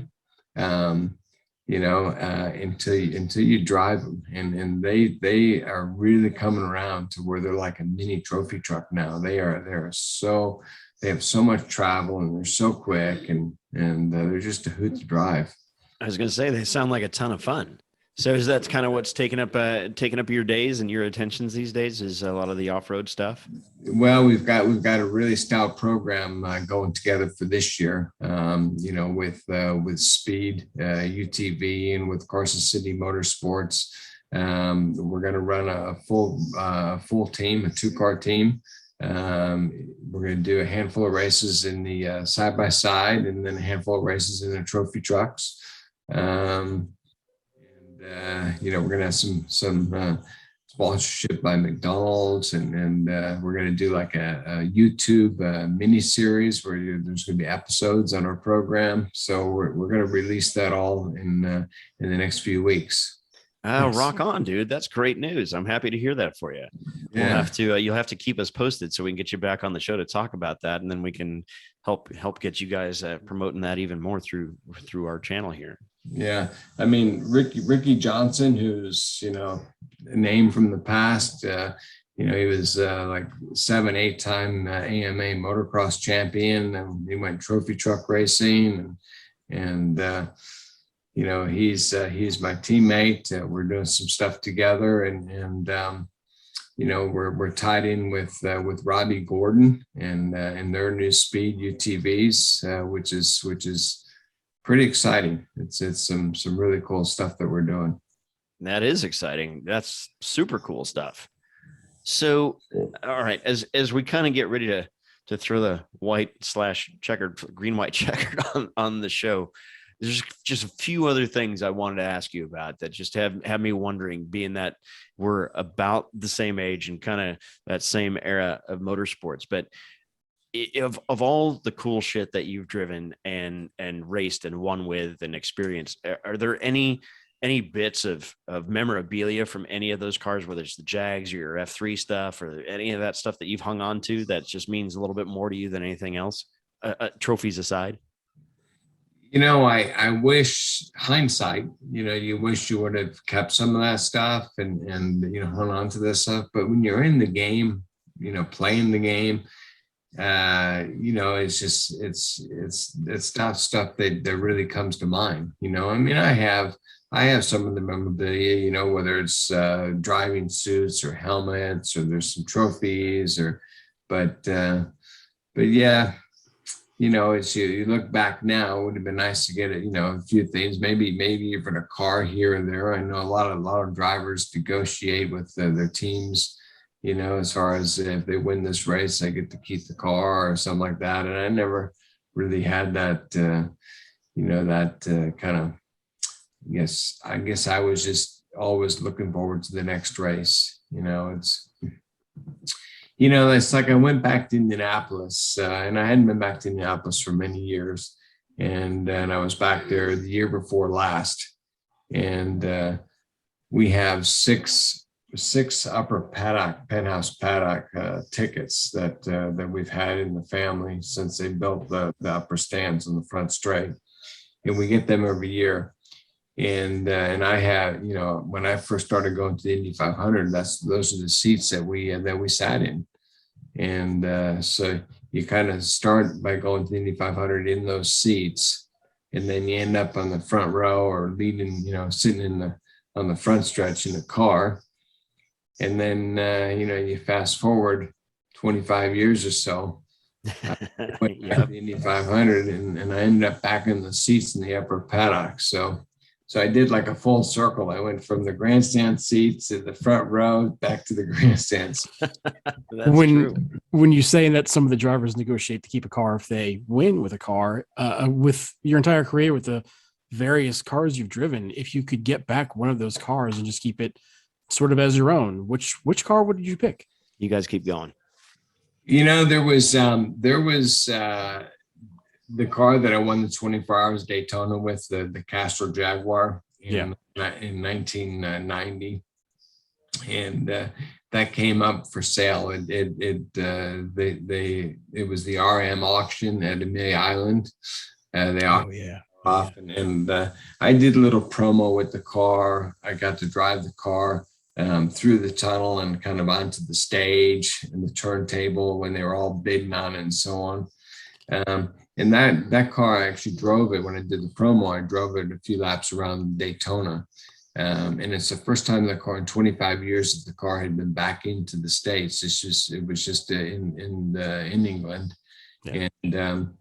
And the car was prepped and it was just beautiful. It was like the day when I raced it. It's just like I could have just taken that car and started the 24 Hours Daytona, in that year. I think it was 2015 or 16 when I'm talking about. But that car went for sale and up in auction, and I think went for 2.4 million. And if there's a car, it's funny because the Porsche, the 962s, they'll go for 4 or 5 million all day long. But they weren't sure about what the Jaguar would go for. But thinking, if there was a way, that would have been really exceptional to be able to get that car and have that kind of in your collection. So I'm a motorcycle guy, so I got a bunch of old motorcycles. And, I figure if I'm, it's like everybody's into collecting cars, and cars, they take up a lot of space and they got ridiculously expensive, but here you can pick up really cool older motorcycles and have a bit of a collection, because motorcycles are like art. I mean, they're beautiful. They are, and you're absolutely right. You can store a whole lot more motorcycles than you can cars. Yeah, but I like British and Italian motorcycles, and so it keeps me busy trying to stay on top of the oil leaks. It's I'll restore one and rebuild it and change the gaskets, this and that, and then they'll be leak free, and then all of a sudden they'll start leaking. I'm like, come on. Nature of the beast in it, right? Nature of the beast on those. It was just nature of the beast on those things. Yeah. So Davey, I know, we talked a little bit about the salad bar deal. In the course of your career, that conflict, shall we say, with salad bar notwithstanding, have you had, any other big beefs or conflicts with other drivers or team managers or somebody, you're competing against for a seat or for sponsorship or anything that is really it was going to get heated? No, not really. It's one of those things, race drivers, when you put your helmet on, you're strapped in the car, it's like game on. But as soon as you take your helmet off, it's just like, it's just like a different kind of world. There was a time when I was running Super V's in 1985. It was a team owner was Dave White Racing, and we had Paul Newman and Garvin Brown, we had Budweiser, we had Red Roof ends on the car with Jim Truman. And we're at a race at the Meadowlands in New York.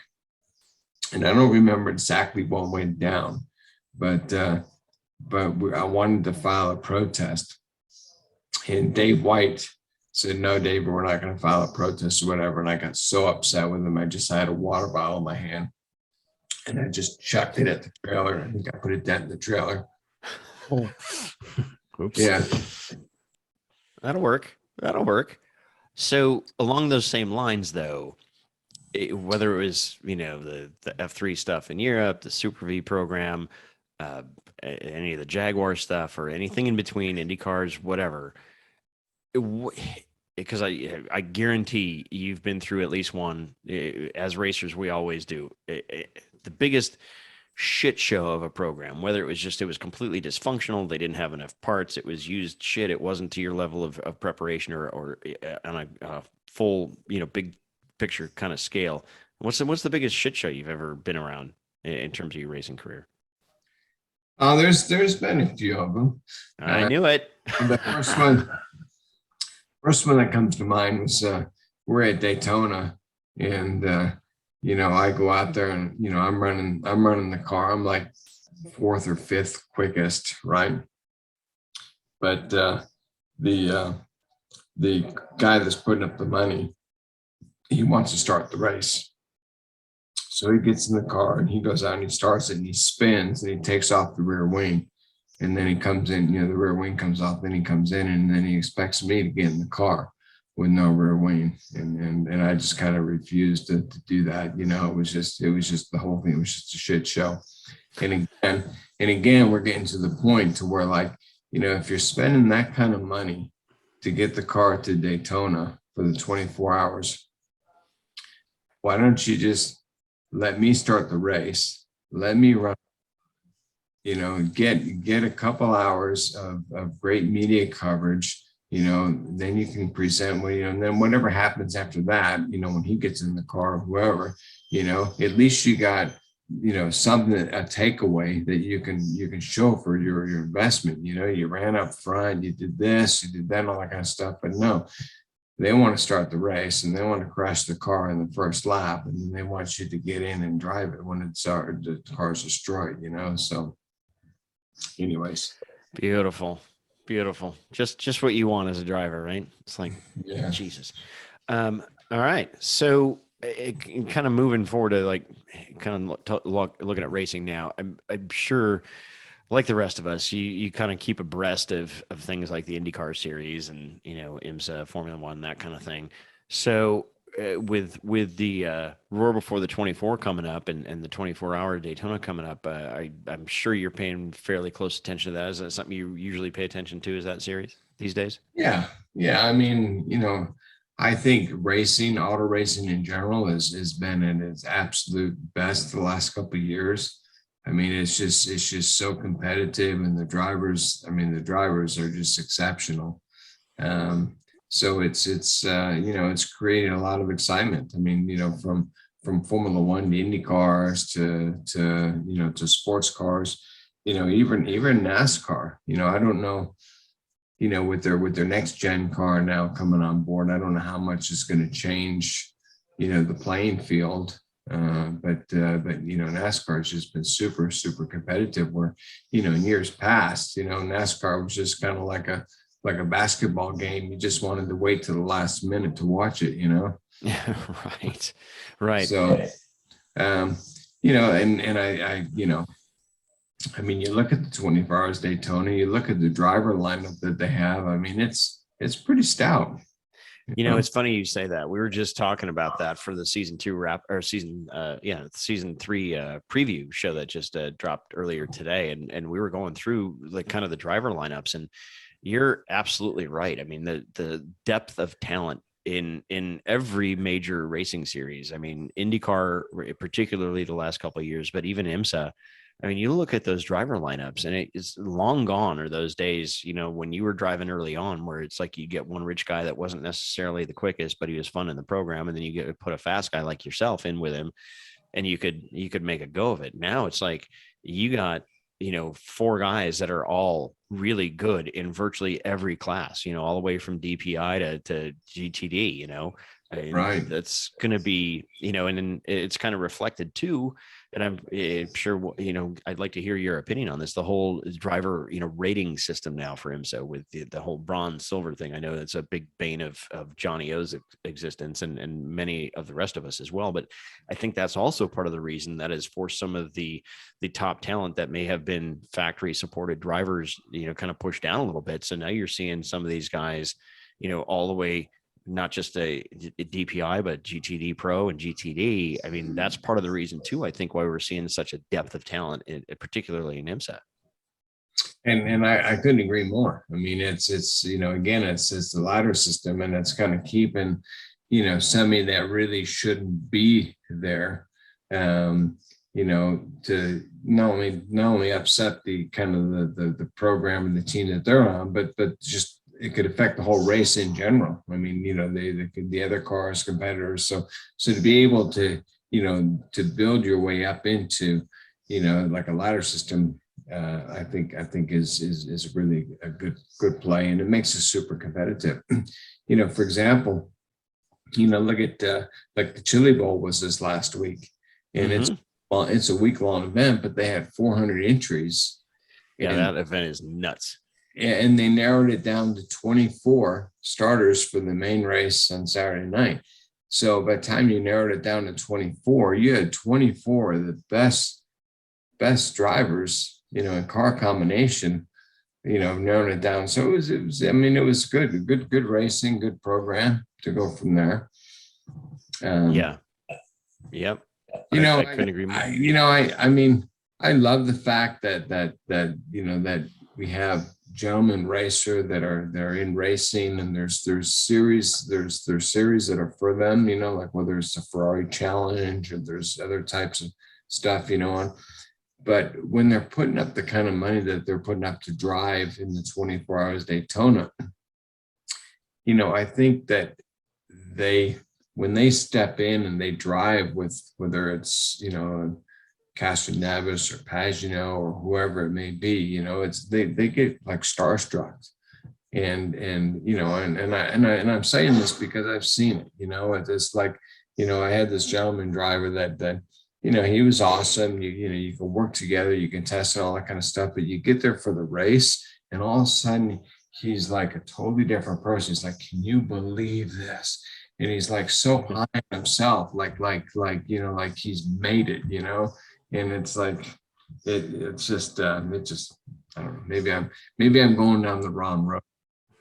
I don't think so. I think you're right on the money there. I just love those. I love those car owners that they invest in their program, and they invest in putting the right people in the right place, and they put together a real start. And I'm okay with them driving, but there's just a time and a place. Yep, that is absolutely true.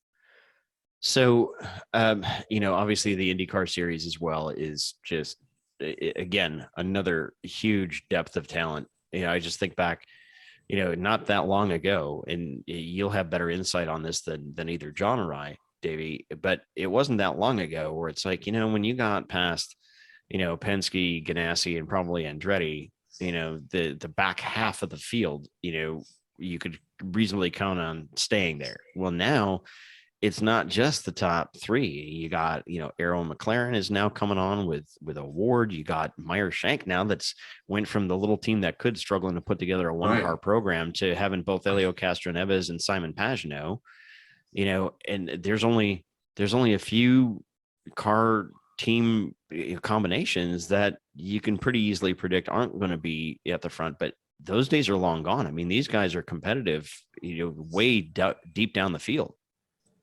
Well, and that's where it makes it so important for every person on that team to be at their very best. I mean, when you come in for a pit stop, if you miss just putting a lug nut on, or if you just delayed a half a second, I mean, that could win or lose you the race now. I mean, it's just, so it's really crucial that everybody on the team is on their A game, and it's a team sport. Yeah, that's absolutely right. It's it's a lot of legends over the years have been made of the guys that carried a car way beyond what the car was capable of. It was maybe a 10th place car and they managed to bring it home 4th or something like that. But with the tightness and the tight competitive nature of the fields these days in all the major series, NASCAR included, and to your point, the Chili Bowl was another one. The gaps between the haves and the have-nots are so small that those tiny little mistakes are the things that can kill you. Not literally, but figuratively. But that's what makes for a good show. I know that's what makes it that thrilling. And that's, and we're kind of getting to that point in F1. And to that point, I just kind of wanted to get your take on the whole deal with not so much the result of Abu Dhabi, but how that whole thing was handled. What did you think of that in terms of the way Massey and the stewards handled those final laps of Abu Dhabi? It's that's like one of those programs where you just gotta grab your pistols and just start shooting in the air. Because I think it came down to what's going to be best for TV, for a TV show. Dude, did I not say that, John? Did I not make that call? You did. I'm not going to deny it. You did. But it's like Pistol Pete coming out shooting guns in the air, just hoping that it hits something right.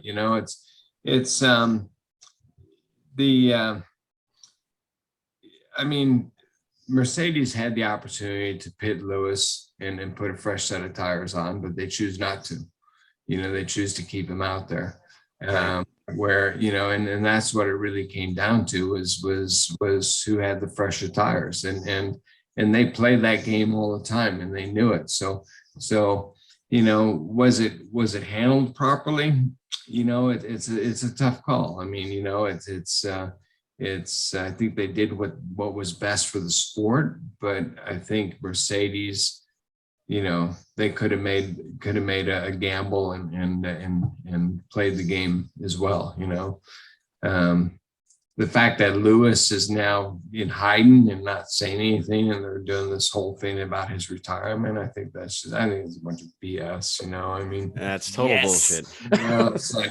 It's like, come on, stop the whining, just get on with the program. Exactly.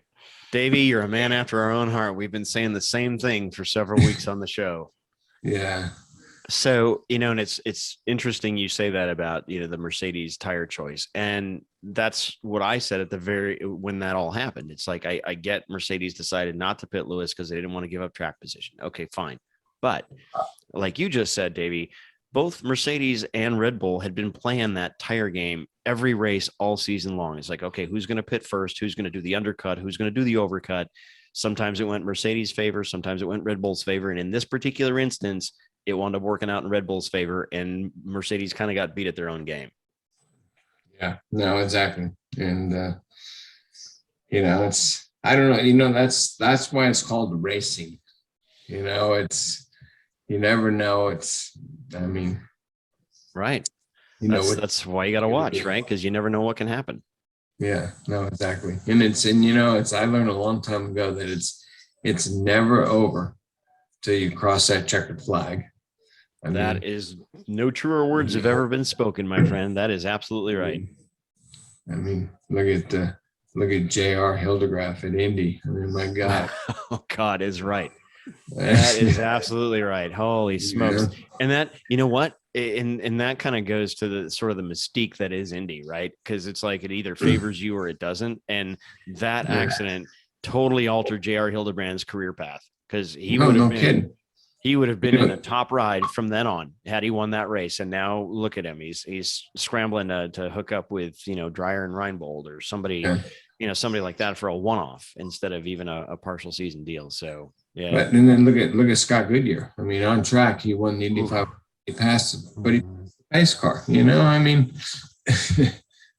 it's how do you make those calls?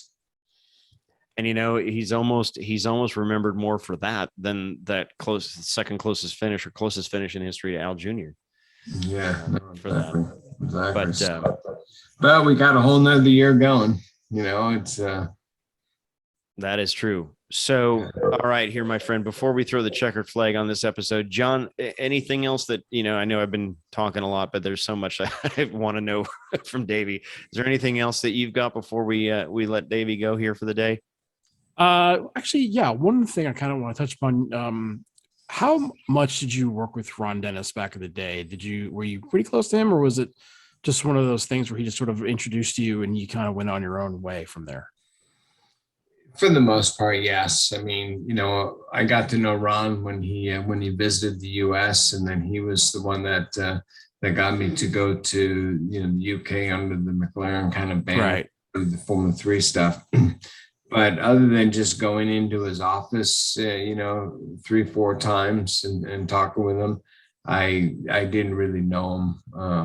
Other than that, his wife was an American girl, so they had kind of roots to being here in the States and so on, and so he was a good guy, Ron Dennis. I mean, I thought the world of him, and he was hardcore too. I mean, he was hard to right. I've always felt the media paints him in a bad light because he is so kind of hardcore, and they kind of try to expand that on the rest of his life. But he's always struck me as a guy who actually cared more than people think. Yeah, no, exactly.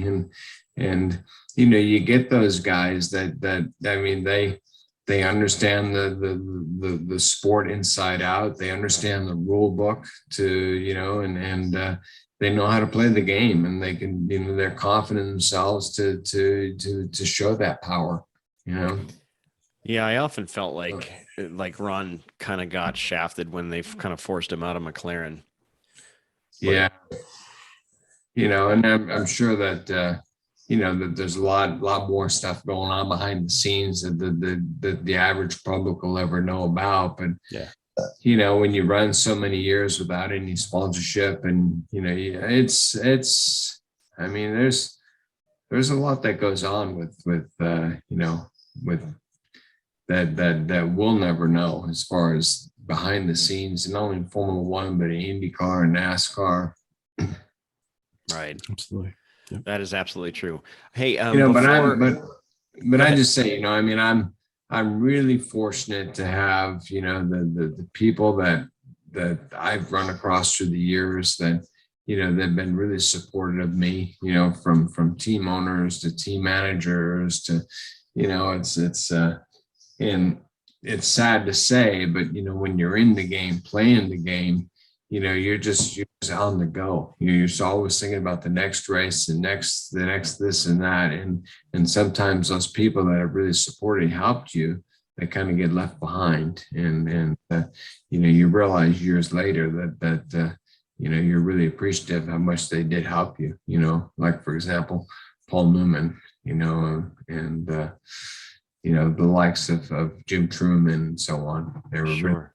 And AJ Foyt, really inspirational, giving you that opportunity.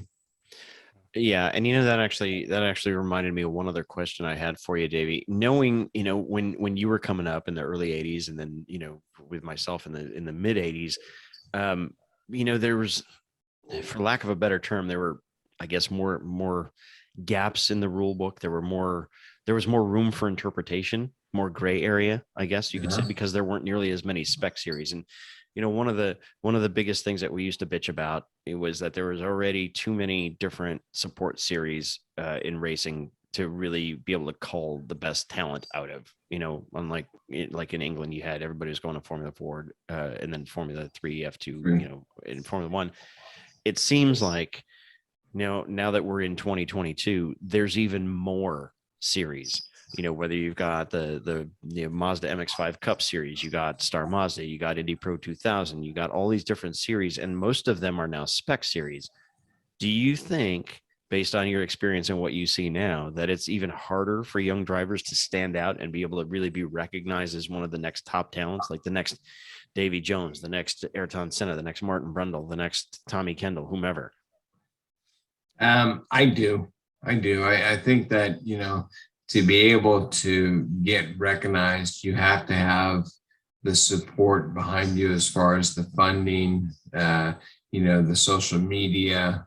You've got to have the team behind you. The team has to be really savvy. So, but if you're exceptional and you're good, you're quick, you're talented, you're gonna find your way up through the system. But it's tough because you kind of gotta pick the right path, and sometimes you go down a path and it leads to nowhere. But if you make all the right moves, it's such a game.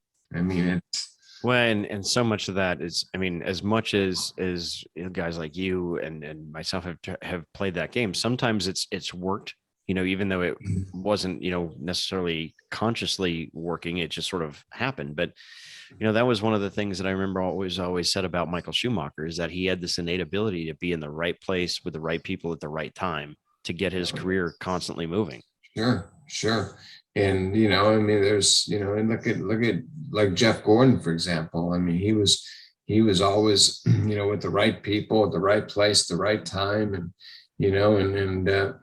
him being, with Rick Hendricks and Ray Abraham, that whole combination, and it's just, it worked well for him.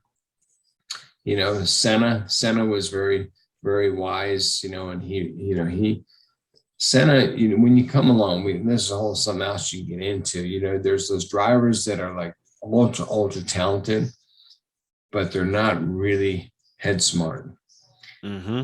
There's the drivers that are head smart, but they're not naturally talented, but they can piece it together and figure out how to be talented. And then you got those drivers that are just raw talent and they're really head smart. And I think, Senna was one of them. He was able to he was just raw, natural talent ability, but he was really head smart to where he could really negotiate and put himself in the right position. Michael Schumacher was another one of those drivers. So, I'm really glad that you said that, because I want to, once we stop the recording of this, John and I have talked about an idea that I had for another show that I would love your input on and have you be a guest on as well. So let's talk about that in a moment here. But John, anything else for the good of the whole here before we wrap things up with Davey? No, I just want to say thanks a lot for talking to us. As a fan myself, and just as a race fan, I never thought I'd ever get the opportunity to talk to somebody like you. So thank you so much. No, that's awesome, John. No, thank you. Nice to talk with you and see a face on Zoom. All right, so Davey, when we're getting ready to bring out the second coming of Davy Jones on social media, how do people find you? So it's driver Davy Jones on Instagram, on Facebook. On Instagram. There's a Facebook page out there, but it's just a Facebook page. But no, I'm playing around with Instagram, and it's driver Davy Jones, and I'm just I'm learning as we're going along, but it's fun. You see a lot of really cool stuff what other people are doing, and a lot of crazy people out there. That is indeed true. Crazy talented, I should say. Crazy, well, both crazy and crazy talented.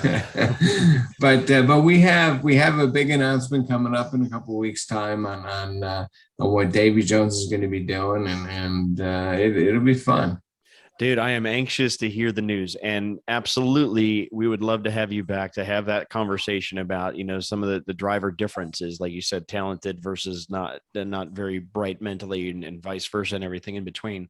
But also, I'd like to delve in more on those Jaguar years, like we talked about earlier. It can be a whole episode by itself. So we would love to have you back on if we haven't totally bored you to tears here in the last couple of hours, but.